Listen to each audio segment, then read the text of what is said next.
हम बचपन से यही सुनते आ रहे हैं कि बस इस साल लेकिन कभी हुआ नहीं।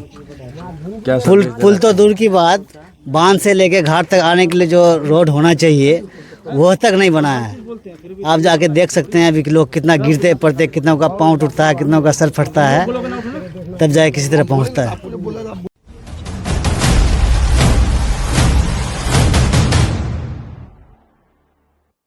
अलग से विशेष रूप से गाइडलाइन फिर से एक आदेश निकाला है कि उन जो गाइडलाइंस उनका अनुपालन करते ही नाव चलाई जाएगी। और उसके साथ ही हम लोग यहाँ जिला स्तर से भी एक टीम भी गठित कर रहे हैं जो अलग अलग जगहों पर जा करके औचक रूप से निरीक्षण करेगी कि जो नावों का परिचालन हो रहा है वो नियमानुसार हो रहा है कि नहीं, लोगों की सुरक्षा जो है वो अटमोस्ट प्रायोरिटी है और उनके साथ खिलवाड़ करते हुए किसी भी तरह के परिचालन नहीं किया जाए। हम लोग विशेष रूप से छापामार दलों का भी गठन कर रहे हैं यहाँ से इसके लिए।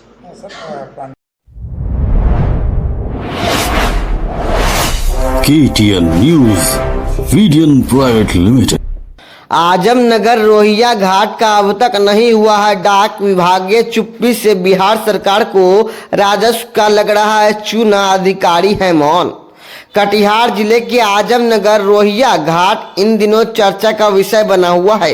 1 महीने बीत जाने के बाद भी अब तक इस घाट का डाक यानी नीलामी नहीं हो पाया है। यही कारण है कि स्थानीय लोगों को परेशानियों का सामना करना पड़ रहा है। साथ ही बिहार सरकार को भी राजस्व का भारी नुकसान हो रहा है। इस पूरे मामले संबंधित विभागीय अधिकारियों की चुप्पी ने कई सवाल खड़े कर दिए हैं। स्थानीय ग्रामीणों का कहना है कि आजमनगर रोहिया घाट क्षेत्र के लोगों के लिए एकमात्र आवागमन का साधन है। इस घाट के माध्यम से रोजाना सैकड़ों लोग नदी पार करते हैं, लेकिन घाट का विधिवत डाक नहीं होने के कारण यहाँ कोई ठोस व्यवस्था नहीं है। नाव संचालन अनियमित तरीके से हो रहा है, जिससे कभी भी कोई बड़ी दुर्घटना हो सकती है। सुरक्षा के नाम पर कोई व्यवस्था नहीं है, न ही यात्रियों के लिए जाने वाले किराए का कोई तय मानक है। ग्रामीणों ने आरोप लगाया है कि यदि समय पर घाट की नीलामी नहीं होती है तो सरकार को इससे अच्छा खासा राजस्व प्राप्त होता है, लेकिन अधिकारियों की लापरवाही के कारण यह प्रक्रिया 1 महीने से लंबित पड़ी है। यही कारण है कि आशंका जताई जा रही है कि कहीं न कहीं विभागीय अधिकारियों को मिलीभगत के कारण जानबूझकर डाक प्रक्रिया का टाल मटोल किया जा रहा है ताकि अवैध वसूली का खेल चलता रहे। इस संबंध में जब स्थानीय लोगों ने कई बार विभागीय अधिकारियों से शिकायत की तो उन्हें केवल आश्वासन ही मिला। अब तक न तो कोई ठोस पहल की गई है और न ही किसी प्रकार की जांच की गई है। अधिकारियों की यह उदासीनता लोगों में आक्रोश पैदा कर रही है। नाव में सफर कर रहे हैं, क्या कोई असुविधा होती है? असुविधा है पूरा। क्या दिक्कत आ रहा है? अब देखिए इस व्यवस्था की जो यहाँ चढ़ाने में उतारने में दिक्कत होता है, आगे रास्ता पूरा खराब है। चुनाव के समय में जो है पुल के निर्माण को लेकर के जो है सरगर्मी तेज हो जाता है, इस पर क्या कहना चाहेंगे? ये तो वोट लेने का ऐसा वादा ही वादा है। हम बचपन से यही सुनते आ रहे हैं कि बस इस साल लेकिन कभी हुआ नहीं।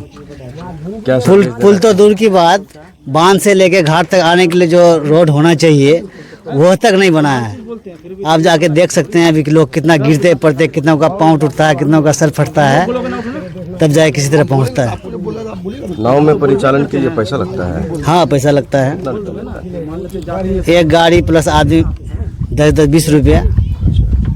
अभी इसका डाक हुआ नहीं है क्या? नहीं, डाक नहीं हुआ है। डाक तो हर वर्ष मार्च 31 तक हो जाता था और हर वर्ष डाक बढ़ के होता है। इसी वजह से पब्लिक को ज़्यादा पैसा पे करना होता है। क्या नाम है आपका? मोहम्मद तनवीर। हम लोगों ने एक आदेश निकाला है जिसमें जहाँ पर भी नावों का परिचालन किया जा रहा है, जो भी हमारे घाट हैं, एक तो जहाँ पर प्रॉपर बंदोबस्ती और किसी दिया गया वहीं चलेगा, और अगर विभागीय करने का आदेश देगा तो आदेश के अनुसार ही चलेगा। दूसरा जो हम लोग आदेश देते हैं उसमें ही उसका गाइडलाइन भी रहता है कि क्या उनको सिक्योरिटी के क्या सेफ्टी के मेजर्स लेने हैं और कितनी संख्या में चलेगी वो भी रहेगा। तो हम लोगों ने अलग से विशेष रूप से गाइडलाइन फिर से एक आदेश निकाला है कि उन जो गाइडलाइंस उनका अनुपालन करते ही नाव चलाई जाएगी।